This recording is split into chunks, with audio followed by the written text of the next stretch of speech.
바벨론의 느부갓네살 왕의 19째 해 5째 달 10째 날에 바벨론 왕의 어전 사령관 느부사라단이 예루살렘에 이르러 여호와의 성전과 왕궁을 불사르고 예루살렘의 모든 집과 고관들의 집까지 불살랐으며 사령관을 따르는 갈대아 사람의 모든 군대가 예루살렘 사면 성벽을 헐었더라. 사령관 느부사라단이 백성 중 가난한 자와 성중에 남아있는 백성과 바벨론 왕에게 항복한 자와 무리의 남은 자를 사로잡아 갔고 가난한 백성은 남겨두어 포도원을 관리하는 자와 농부가 되게 하였더라.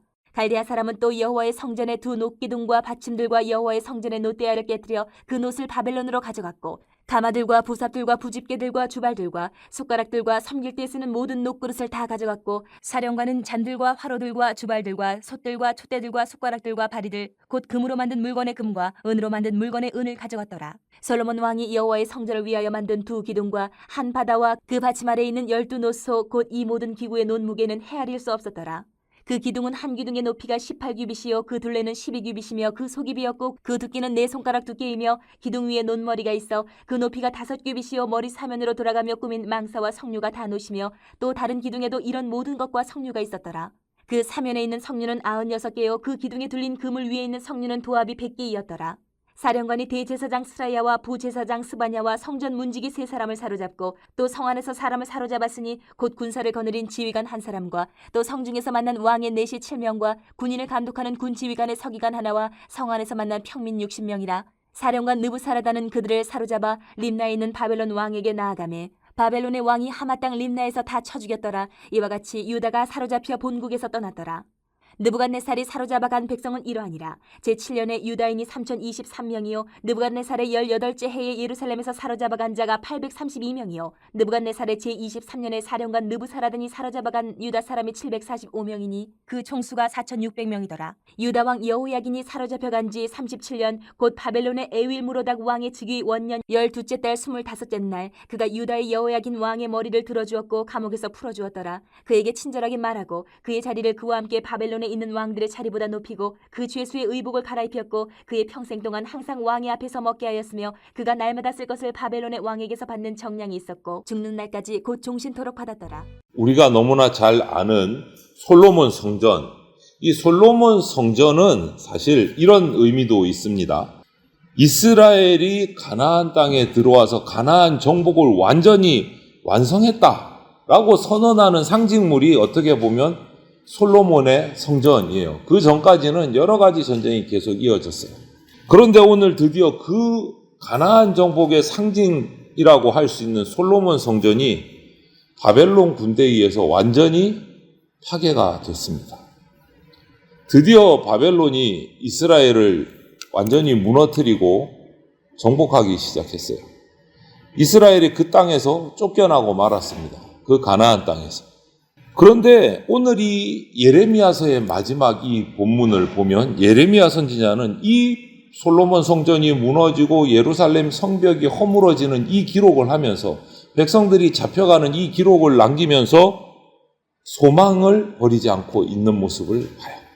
놀랍게도 이 마지막 본문은 약속의 땅이 아니고 포로로 잡혀간 바벨론 땅에서도 하나님의 소망이 있다라는 것을 이야기하면서 예언서를 마치고 있는 부분을 보게 됩니다. 그래서 오늘 이 예레미야 마지막 본문에서 그런데 멸망에서 소망으로 이어지는 이 말씀들을 우리가 한번 묵상해 보려고 합니다. 먼저 12절부터 23절을 보면 성전이 붕괴되고 포로로 잡혀가는 모습이 기록되어 있어요. 그런데 첫 시작하는 부분이 12절이 그 기록하는 연대가 느부갓네살 바로 그 바벨론의 통치 횟수로 바뀌어 있어요. 아니 유다 나라의 통치의 기록을 하는데 유다 왕의 기록이 아니고 바벨론 왕의 통치 횟수가 기록이 됐어요. 그 말은 뭡니까? 예루살렘에 더 이상 왕이 없어졌다. 이제 정복됐다라는 의미. 예루살렘이 반항할 때마다 파괴보다는 진압을 해왔던 바벨론이 이번에는 느부사라단 사령관을 보내서 완전히 파괴를 시켜버립니다. 성벽도 허물고 성전도 파괴시켜버리고 완전히 점령을 해버려요. 오늘 기록들을 자세히 기록하고 있어요. 보면 왕궁, 백성의 집이 불타고 성벽이 헐리고 성전의 기구들, 시설들도 다 약탈당하고 이스라엘의 자랑이고 정말 자부심이었던 그 예루살렘의 성벽과 하나님의 솔로몬 성전이 한순간에 무너지고 잿더미가 되어버렸어요. 안전, 번영, 하나님이 우리를 지켜주실 거야 했던 그 상징들이 이제 조롱의 상대가 된 거예요. 수치스러운 모습으로 돼버린 거예요. 애굽편에 서서 바벨론에 대항하던 그런 신하들이, 고관들이 처절하게 다 죽임을 또 당했어요. 항복한 이들, 남은 백성들 다 포로로 잡혀갑니다. 아예 반역할 능력도 없고 힘도 없는, 의지가 없는 빈민들만 남아서 그 땅의 포도원을 관리하는 포로로 사용해 노예로 쓰고 나머지는 다 잡아간 거예요. 하나님의 영광이 떠났어요. 왜 그렇습니까? 유다의 우상 숭배와 교만으로 인해서. 예루살렘은 재기불능의 폐허가 되어버린 거예요. 여러분, 여기서 우리가 기억할 것은 하나님께서는 이때나 지금 우리에게나 하나님 앞에 철저한 순종하는 것 말고는 살 길을 주신 적이 없다라는 거예요. 다른 방법이 없어요. 하나님께 순종하는 것 말고는 그런 방법을 주신 적이 없어요. 딱 하나예요. 말씀대로 순종하는 거. 그것에 순종하지 않았을 때 하나님의 택한 백성이라도 처절하게 징계를 받는다. 우리가 이 교훈을 기억해야 될 겁니다. 그리고 24절부터 30절은 바벨론의 이 침공에 남유다의 피해가 어느 정도였는지를 아주 자세하게 기록을 하고 있어요. 우선 대제사장, 부제사장, 그리고 성전의 문지기 3사람, 유다의 최종 종교 지도자들이 다 붙잡혔습니다. 군대를 지휘하는 지휘관도 붙잡혔습니다. 왕의 내시 7명도 붙잡혔습니다. 군 지휘관의 서기관도 포로가 됐어요. 거기다가 평민들도 군인 60명도 다 사로잡혀 갔어요. 이 내용들을 보십시오. 정치인, 군인, 종교 지도자들이 다 붙잡혀 갔어요. 종교, 정치, 군사 모든 권력이 붙잡혀서 바벨론 앞에 끌려갔다는 거예요. 그리고 끌려가서 어떻게 됐습니까? 26절, 27절 상반절을 보면 그 바벨론 머나먼 땅에서 다 죽임을 당해버렸어요. 지도자급이 다 죽임을 당한 거예요. 유다가 완전히 망했다, 끝났다라는 표현이에요. 그래서 27절 하반절은 이렇게 표현합니다. 유다가 사로잡혀 본국에서 떠났더라. 그냥 어떤 한 사람이 사로잡힌 게 아니고 유다가 사로잡혀, 나라가, 남유다가 사로잡혀 본국에서 떠났더라. 완전히 끝났다는 소리예요. 나라가 사라졌다. 하나님의 백성이 약속의 땅에서 완전히 쫓겨났다라는 것을 확인하는 말씀이에요.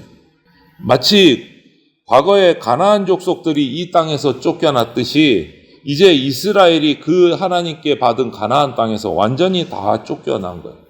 그런데 그 이후에 이어지는 말씀이 이게 완전히 끝이 아니고 소망이 있다라고 말씀하고 있어요. 그게 뭐냐면 먼저 보면 바벨론 군대가 예루살렘을 3번이나 침공을 해서 1차, 2차, 3차 포로들을 계속 잡아갑니다. 28절부터 30절을 보면 총합이 4,600명을 잡아갔다. 4,600명. 정말 빈민들만 놔두고 그 위에 영향력이 있는 모든 사람들은 다 잡아간 거예요. 야곱의 가족 70명이 출애굽기에서 가나안을 떠나서 애굽으로 내려간 사건처럼 다 떠났어요. 출애굽과 마찬가지로 출바벨론을 통해서 다시 이 땅으로 돌아오리라, 약속의 땅으로 돌아오리라는 소망을 보여주고 있는 장면이기도 해요. 범죄 때문에 하나님의 정말 엄격한 처절한 징계를 당해도 하나님 백성에게는 소망이 완전히 끊어지지는 않습니다. 절대로 회초리는 때리시지만 버리고 포기하지는 않으신다라는 것을 우리가 기억해야 됩니다. 반드시 회복시키시는 거죠. 그것이 31절부터 34절 예레미야서의 가장 마지막에 나와요. 예레미야서의 마지막 기록은 여호야긴 왕이 바벨론에 잡혀가 있다가 옥살이를 하다가 석방이 되고 바벨론의 느부갓네살 왕이 죽고 그 다음 왕 에윌무로닥 왕이 되었을 때 석방되고 호의를 받았다라는 내용이 기록이 되어 있어요. 이것이 예레미야가 바라보았던 소망이 싹트기 시작하는 아주 중요한 포인트 기록입니다. 여호야긴은 아버지 여호야김 왕이 죽은 후에 바벨론에 의해서 예루살렘이 포위가 됐습니다. 포위된 상태에서 18살에 왕이 된 사람이 여호야긴이에요. 18살에 왕이 됐어요. 그리고 포로된 바벨론에 3달을 버티다가 항복하고 바벨론에 잡혀갔어요. 18의 왕이 돼서 3달 만에 포로가 돼서 잡혀간 거예요. 어린 나이에요. 그리고 나서 여호야긴은 바벨론에서 옥살이를 하면서도 소망을 잃지 않고 있다가 옥에서 37년이 지나고 55세가 될 때까지 정말 수모와 고통을 겪다가 왕의 자리가 회복이 돼요.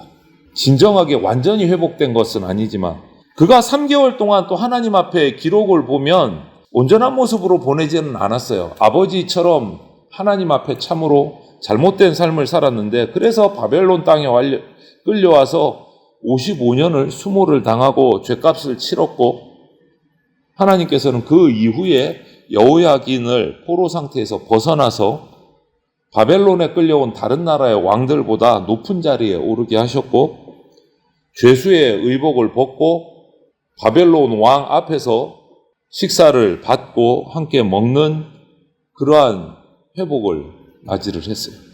완전한 회복은 아니지만 회복의 시작이 여기서부터 시작됩니다.